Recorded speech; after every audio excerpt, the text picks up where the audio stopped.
Welcome back to the channel and welcome back to another edition or welcome back to a pre-fight. So pre-fight analysis, UFC 278, Usman versus Edwards 2. So they fought before, it wasn't for no title or nothing. Like when they both were upcoming in the UFC, I think it was Usman's first fight after Tough. And I think maybe, not that wasn't Leon Edwards' debut, but it was very early in their UFC careers. But anyway, I'm just gonna run through this card. This ain't the official picks, but this are even picks in general. I might just let some picks out of there just because it's so obvious to me, and I'm not really changing my pick at all. So it's like it might be some of those, but for the most part, this is just me skimming through, give my thoughts on each of these fights, and then you guys can reply in the comment section where your thoughts at, and like maybe give me something that I haven't overlooked, and then maybe I might make some adjustments or maybe not. But yeah, it's really like I said, it's a pre-look before I make my picks. Probably post them today. Well, I'll probably say not today, probably tomorrow. Then I'm gonna try to post the full card the following day. Try to, but I'm definitely gonna post all the picks. It's just the full card videos I've been posting in like 2 weeks or 3 weeks, and probably missed like 6 weeks this year. But yeah, this year ain't been good in some senses. Like definitely as far as consistency with what really started me up was the full card predictions. The quick picks came after the monetization, but that's some little fun facts for y'all. Anywho, first fight we have in the flyweight division. I don't know. Yeah, first fight we have in the flyweight division. This thing is sticking. We have a flyweight division. Victor Altamirano versus Daniel Da Silva. I feel like Daniel Da Silva is the more talented fighter, well, skill-wise, more polished. Altamirano just has that innate ability to just grind and push a pace. So can Daniel Da Silva be able to better maintain his pace and be able to shut Altamirano down? Potentially put him out? Can he? We don't know. Altamirano is very tough. I don't see Altamirano getting stopped. I feel like he definitely gets stopped, but I don't feel like Daniel Da Silva with that talent to stop him. I don't really see, I don't know. It's like it's just an interesting fight. It's like basically pace versus talent. But then again, Daniel Silva has he shown to be able to go good in relevant competition. He got stopped in like his last fight, first round via submission. Second fight came out steaming and then just faded and got stopped in his first fight in UFC. So I was like, you got your concerns. Altamirano lost a close decision, won a close decision to even get in UFC. So like, you can't really put too much pressure on either guy, to be honest. But it's like, you're gonna trust the guy that's gonna, a little bit more talented, but don't got the cardio or seemingly can't maintain a pace. Or are you gonna trust the guy that kind of got that dog in him, but not the most talented, to be honest, but can like push a pace? And yeah, they both got some. Altamirano's takedown defense is pretty horrendous. So, but it's not like the Silva's a takedown artist or anything. So, but it's a lot of concerns for both guys on both sides, to be honest. I ain't saying who I'm leaning to just yet in this video, but that's my thoughts on that one. Next fight, or Aori Queeling versus Jay Perrin in the bantamweight division. How I see this one right here. Well, what I see with this one is, I feel like Jay Perrin's gonna be the more well-rounded talent. Or like Aori Queeling obviously has been more tested, more experienced. But I think Jay Perrin can look to tie him up. Maybe even when his wall install him at points, just mix it up. Like got pretty decent striking to maybe at least hold his own and then be able to initiate the clinch, maybe work some takedowns. Our Queenling is going to be like a tough fight. Can he land some real clean shots in the distance? Could he mix in some wrestling of his own and find out? But I really think Ari Queenling path to victory is really going to have to rely heavily on his striking and his power. Whereas Jay Perrin's, he can potentially find some openings in the striking. He can potentially find some openings in the grappling. But this does not say, oh, I'm leaning Perrin right now. This is one of the fights I'm truly on the fence right.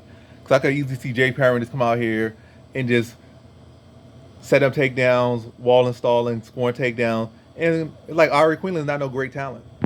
But yeah, I feel like skill wise, ain't no great difference. I feel like in this fight I like Jay Perrin. Semi close fight, I like the guy that does more or can at least threaten more in more areas. To me, and I feel like Jay Perrin is that guy. But experience is a big factor. So right now, what's kind of getting me like also Jay Perrin's tough. He's not like Cameron Else. Cameron Else has a history of getting stopped like quickly and all that stuff. So like it's not the same exact dilemma. So it's like with me, the issue right now is like, do I favor experience more on Queeling's side, or do I favor skill set or overall skill set? Because experience would be a big factor. Somebody gotta have a better skill set, be a D1 wrestler, jiu-jitsu champion, but only had like 2 fights, and then be like have a K1 championship, but only have like one MMA fight. That gotta be like jack of all trades or just a one-dimensional BJJ person, but they had like 30 fights or something like that. But that experience will trump the other things they have. So experience could be a big factor, for sure. But anyway, like that's what kind of got me stumped right now. And that one's one of the ones I actually got stumped on right now, and still deciding. The first fight I already picked that, to be honest. I haven't said what I picked yet, but I already got that settled. Next fight we got in the flyweight division: Amir Albazi versus Francisco Figueiredo. In this one, I feel like the odds are retarded. I mean, I said it. We gotta be progressive, I guess. But the odds are not the best. The odds aren't the best right now. It don't make sense. I know Amir Albazi has shown some good promise, and Francisco Figueiredo lost to Malcolm Gordon, so a lot of people like. I don't feel like losing to Malcolm Gordon is all that bad of a thing to do. I mean, obviously, you want to win all the time, but Malcolm Gordon is not as bad a fighter as people make him out to be. He's not this terrible fighter. And actually, Ali, in his next fight against Muhammad Mokaev, he has a good enough shot against him, to be honest. Very underrated. Matter of fact, I feel like his biggest weakness is slow start and defensive bit and chin. So Malcolm Gordon, the problem for a lot of people, and his like jiu-jitsu is pretty top notch. So he can cause Mokaev some issues if he wants to. Or, I mean, if he comes in sharp. If he comes in sharp, he can cause Mokaev some issues and could potentially pull off an upset. That's all I'm gonna say. But I ain't picking him. I'm probably in that fight. But the man definitely got skills. He's not a bum. But anyway, I think the issue with Francisco Figueiredo is I did pick him in that fight to beat Gordon. I thought he at least had enough power. Not enough power. I mean, not the same power that his brother had, but I thought he had enough pop in his punch that he could find the chin of Gordon and put him out. But and he was just waiting around too much, and that's where it kind of comes to. He shouldn't be this big of a dog against Amir Albazi. That's all I'm gonna say. Should be a competitive fight. Albazi should be phased. Yeah, should be favored, not phased, but should be favored. But I think the reason why he should be favored is not because he's so much more skilled and so much better than him and this and that. So I feel like the odds should be like minus 200 at the most. Should be a relatively decent fight. I don't think Albazi is gonna run through him. But I think with Figueiredo, which makes him the dog here, is that I feel like Francisco Figueiredo, he got that limb, he got that reach, he got some pretty good all-around skill set.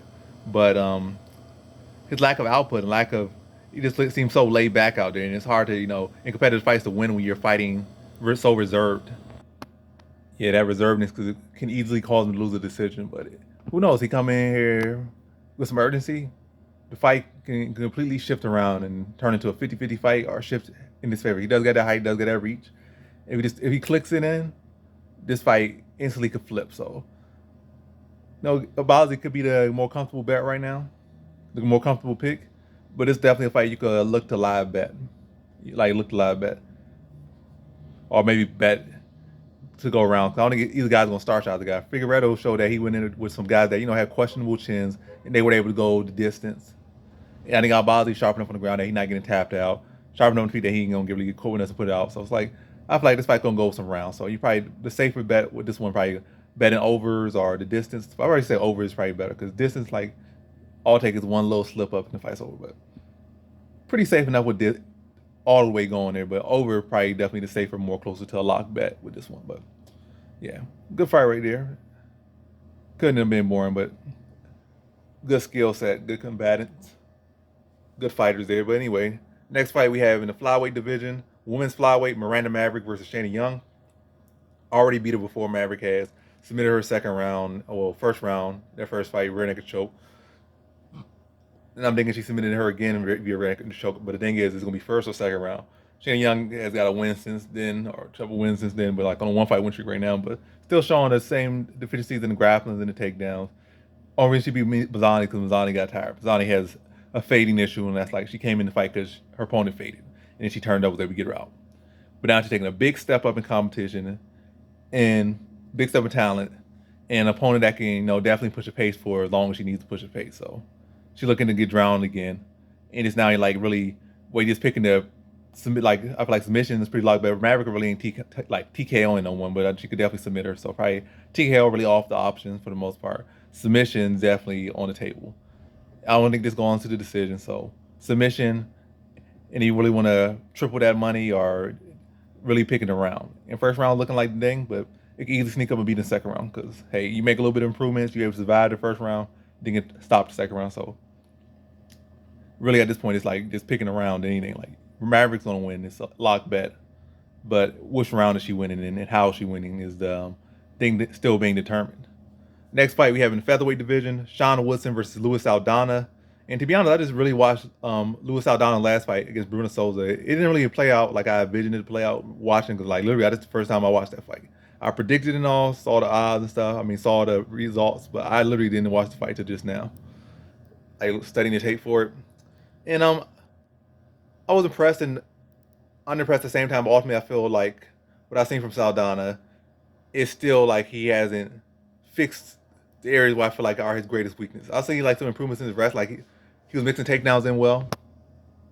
Yeah, he was mixing takedowns well, and he was controlling his output so he can focus on that cardio issue and not try to spin too much, not try to be too flashy.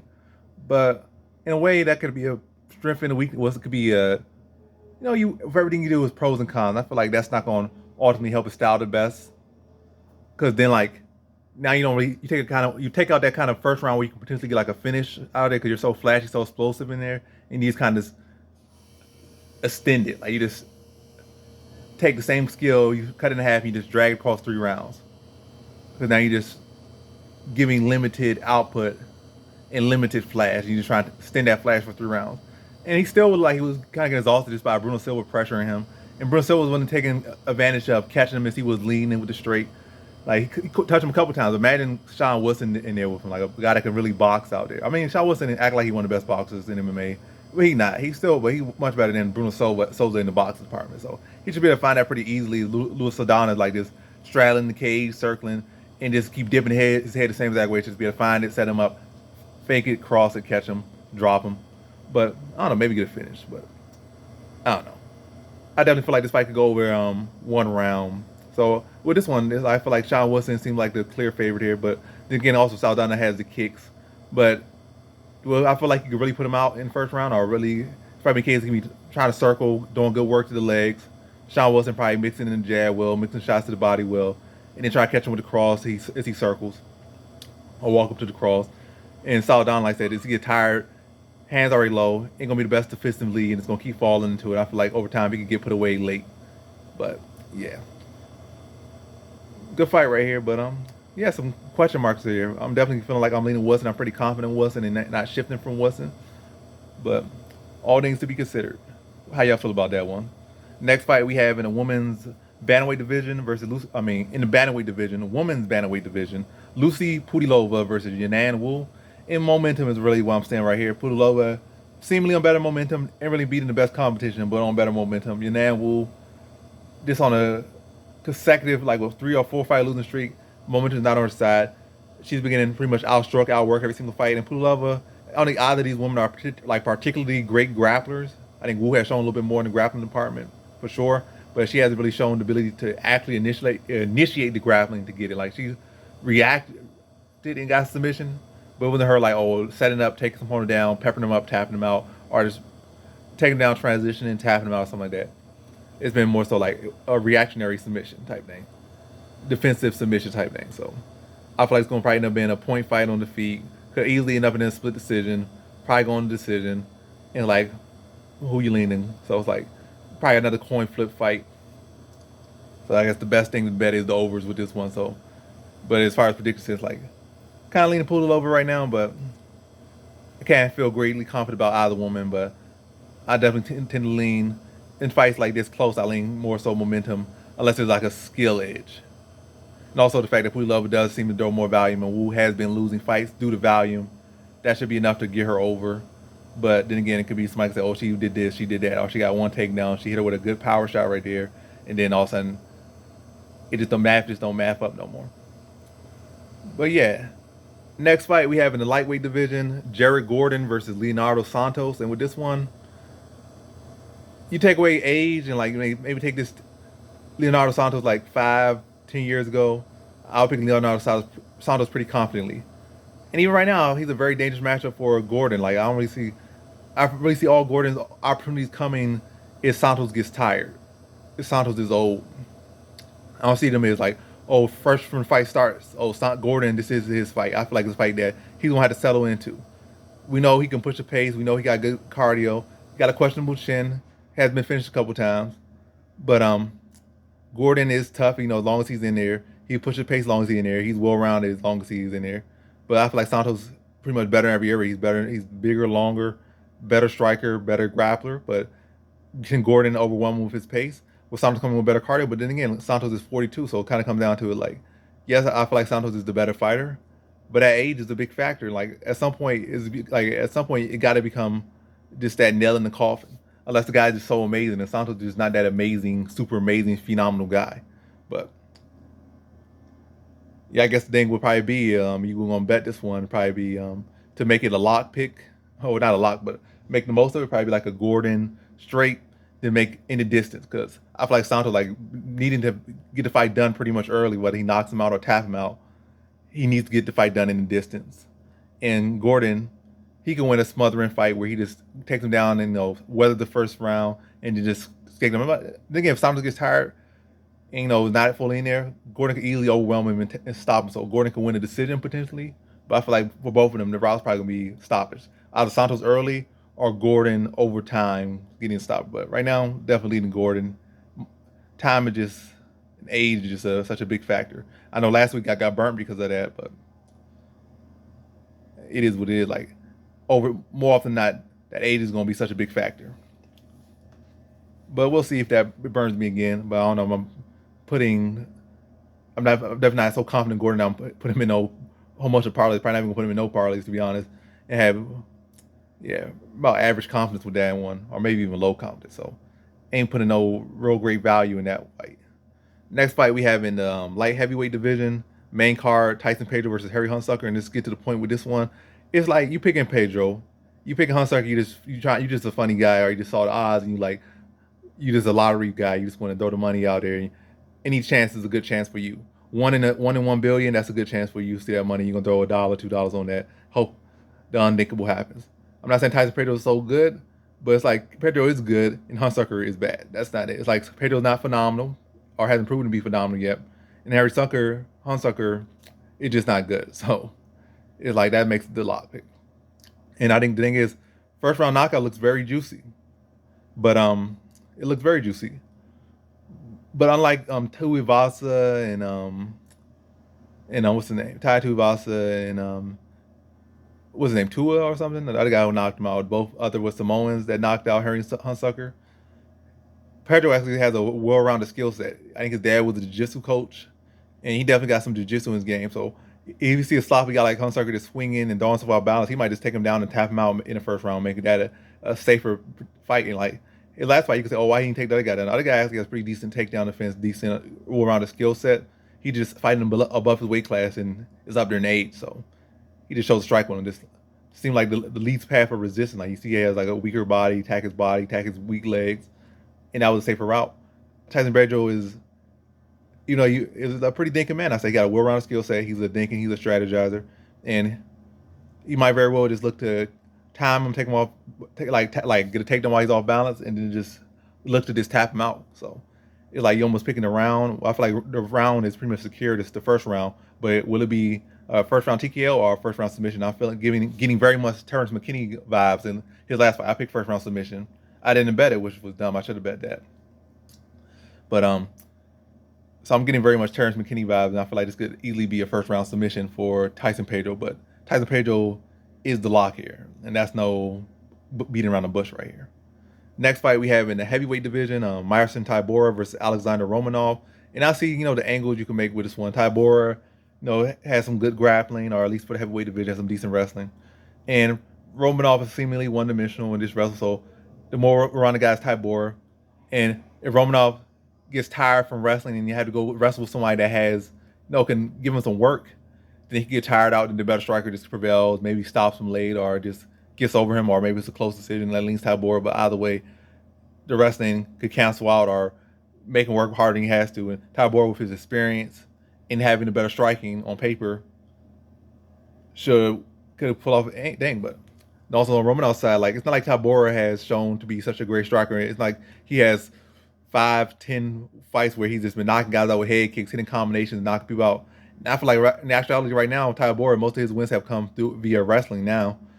Like he came in with a pretty good hype, not pretty good hype, but he came in with a pretty good look to him. Like, people saying, oh, this guy looks pretty good. This guy's decent. This guy's a pretty good fighter. He's gonna go pretty well in the division. and then he ran into a wall, lost consecutively, then he turned around with his wrestling. But it's never like he was the guy that was ever one of the premier strikers in the weight class. Never shown like such a great striking. I'm not saying Werdum's a bad striker, but Werdum styled on. Werdum beat him more so on the feet than on the ground. But I'm not saying like that's because Werdum's such a bad striker. Werdum's a solid striker. But I'm just saying Tybura has never shown to have this great, clean striking performance at the highest level. He has not shown that ever. And also in his wrestling, the people he have been wrestling have not really been wrestlers. I feel like Romanov is just on a different level of wrestling and grappling. So it's like things to look at. But right now, I'm just gonna say, to be honest, I'm going Romanov right here, and he might very much get a finish. Like he seemed like he's made that adjustment in his body and his physique, so he might have more cardio. Still seems like he get the same amount of strength. And if he could tie Bor on his back and maintain him, and start to flatten him out, he could potentially finish him. And on the feet, I feel like he could do some good jobs there. You know, the clinch, try to hold him in his cage, land some combinations in the short, work some takedowns.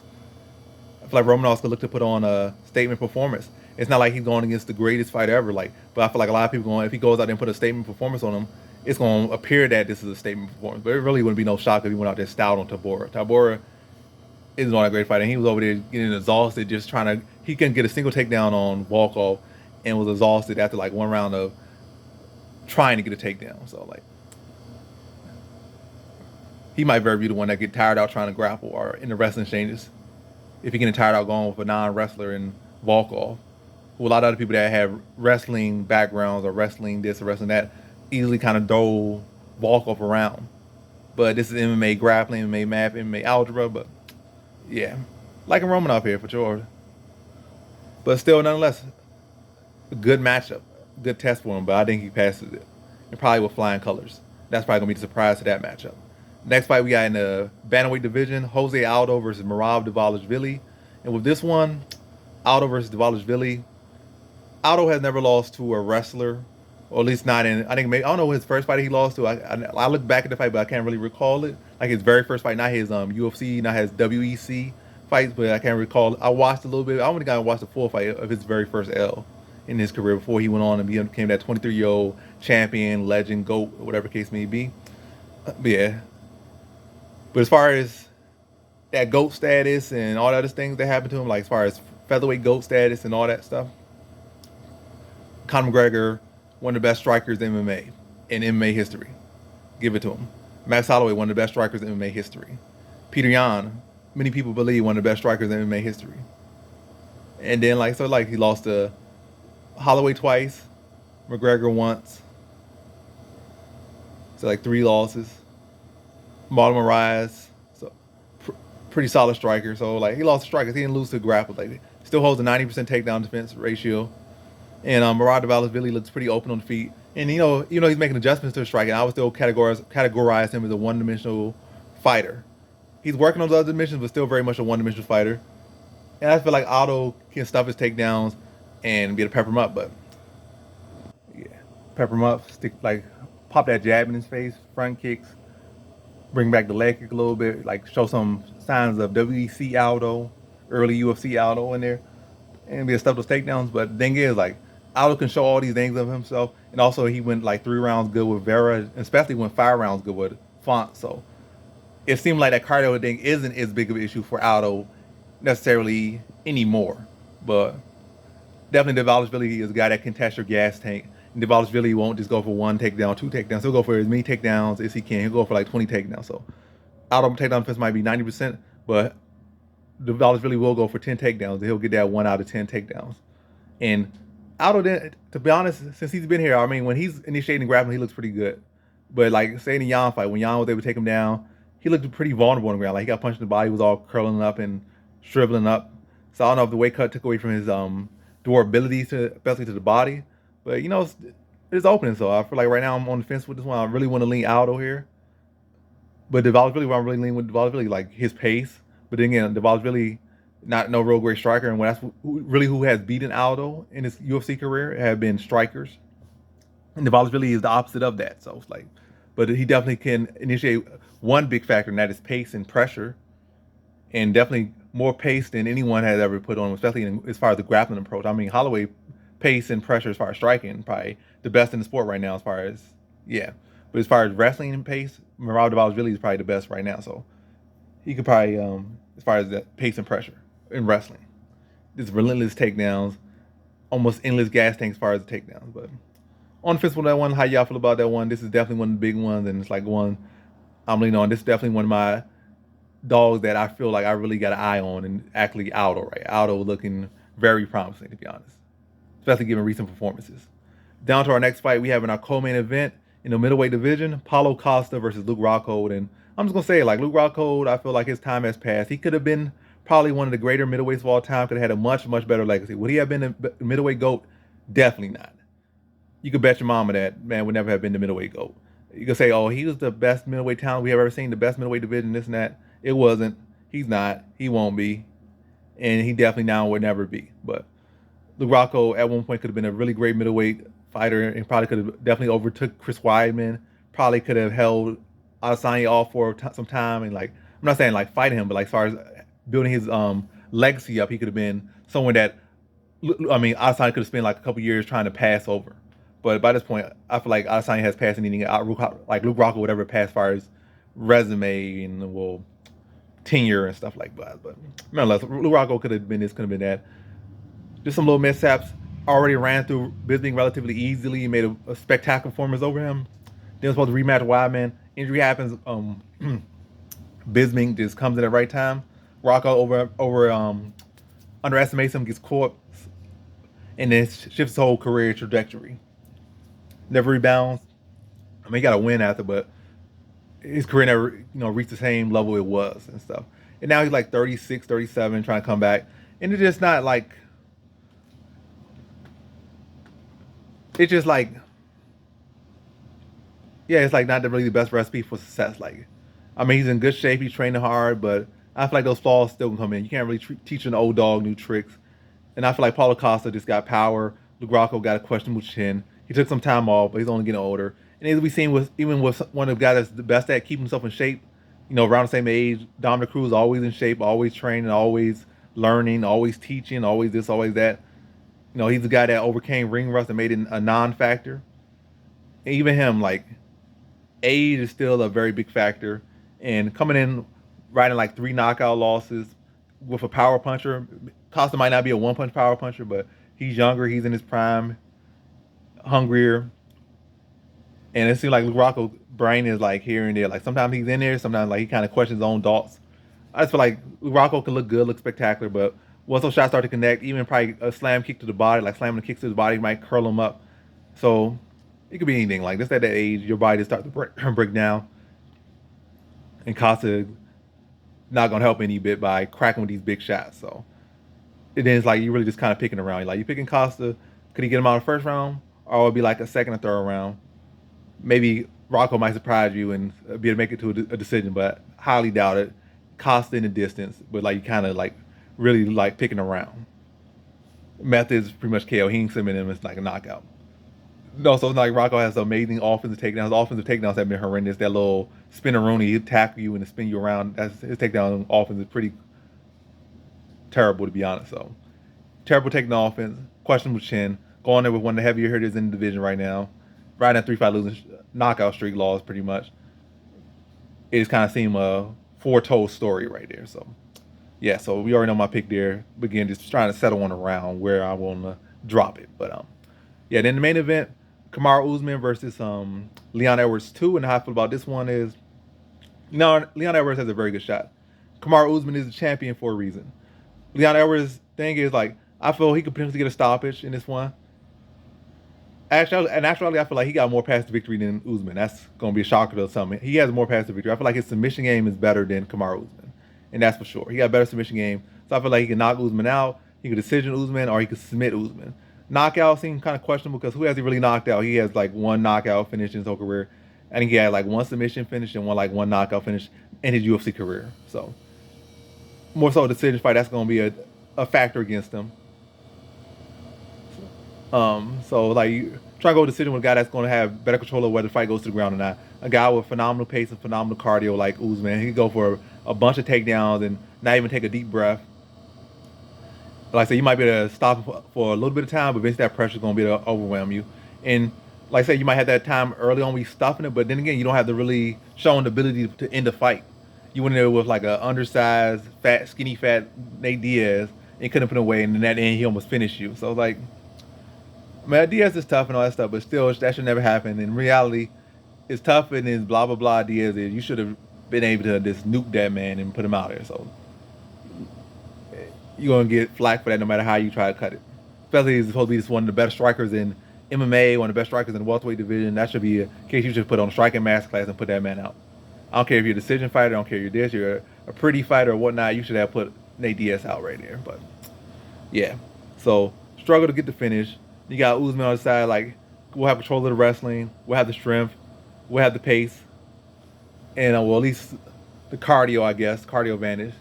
The EPO, if y'all want to say that, throw that in there. I'm not saying he's gonna EPO, but it's like you can compare it to, like, the man's cardio so phenomenal, especially for a wrestler to be able to wrestle that much, that style. It's like he's this guy that's just throwing fluttery kicks and punches and no commitment. He's out there, fully out there, sweating, using all that muscle, chain wrestling out there. So that's something you literally gotta have cardio to do. It's not like athletes just going around there in light boxing or light kicking. That's a really intensive style of fight. So yeah, like, can Lee Edwards pull off the spectacular, pull off the upset? Or Usman, who seemingly has more control of where the fight goes and how the fight plays out, will he win off that? I'm leaning Usman right now, but how y'all feel about that one? I feel like Usman should be the clear pick here. And like, are you kind of saying overs? Well, I feel like Usman's definitely probably go decision. I feel like there's more chance that Edwards is going to get a stoppage than Usman. And most likely Usman probably struggled to get the takedowns early, but being able to get him against the cage and land like foot stomps, knees to the knee, well, knee to the thigh, body shots. Then Edwards trying to land his elbows in short. And then we try to let the elbows probably Usman is level changing and try and drag him to the mat. And, there's a whole battle in the cage. And kind of like almost like similar to Junior Santos versus Cain Velasquez, both of the second and third fight, where the fight's a large portion of it is just Usman trying to put him against the cage and Edwards trying to fight off the cage, basically. But Edwards probably doing a better job. He does a better job circling, got better tools from the cage and better defense against the cage. But nonetheless, a decision fight where Usman just trying to take away his tools as best as possible and try to make him as least a threat as possible and just trying to hold him against the cage and then work for his takedowns. But how do you guys feel about this fight? Let me know your thoughts in the comment section below, and maybe we start a dialogue, start a conversation. And as always, I will post a link in the Discord. Link to my Discord, and we can have some more discussions there. Let's talk it up. Let's get that Discord jumping in there. And then also, if y'all want to see my full predictions with my full bets, $10 a month for the premium part of the Discord. But you want to talk, see my general bets. That's all free. Talking all that stuff free, but you want to see the full list of bets for me, that's $10 a month. Or if you want this for a lifetime and never have to pay another dime again, $50 one time. I'll leave the Discord link, then my Cash App, PayPal, all of that in the link below, or at least in the description below. So that's the video. Thanks for watching. Like, comment, subscribe, and come back for more videos. Peace.